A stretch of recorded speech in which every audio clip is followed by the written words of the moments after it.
গত বছরের ৫ই আগস্ট ক্ষমতাচ্যুত হয়ে শেখ হাসিনা দেশ ছাড়ার পর থেকেই বাংলাদেশ জুড়ে ভাঙা হয় বঙ্গবন্ধুর মূর্তি সহ অনেক স্থাপনা, কোথাও হাতুড়ি মেরে তো কোথাও ক্রেন দিয়ে। ধানমন্ডি ৩২ নম্বরের স্মৃতিবিজড়িত বাড়িটি এখন ভেঙে গুঁড়িয়ে রূপ নিয়েছে ধ্বংসস্তূপে।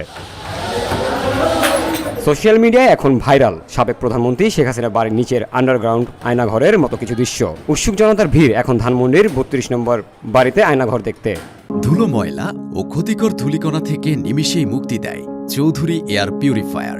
এর শক্তিশালী সাকশন ঘরের কোনায় কোনায় লুকিয়ে থাকা সকল ধুলা টেনে ফিল্টার করে এবং বের করে আনে নির্মল ও স্বাস্থ্যকর হাওয়া। আয়নাঘর দেখতে ভিড় করছেন অসংখ্য জনগণ। প্রত্যক্ষদর্শীরা বলেন, বাংলাদেশে কোনো কিছুই অসম্ভব না, স্বৈরাচার শেখ হাসিনা যে কোনো কিছুই করতে পারে। ধানমন্ডি ৩২ এর এই বাড়ির নিচে এখনও ৫তলা বিল্ডিং আছে, সেখানে অনেক মানুষকে হত্যা করা হয়েছিল এবং ওখানেই শত শত লোককে হত্যা করে রাখা হয়েছে।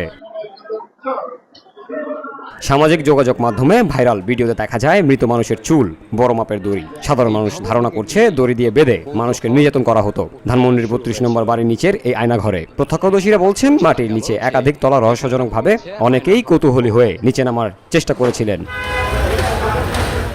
জামিল হোসেন জিতু, বিউটি বাংলা, ঢাকা।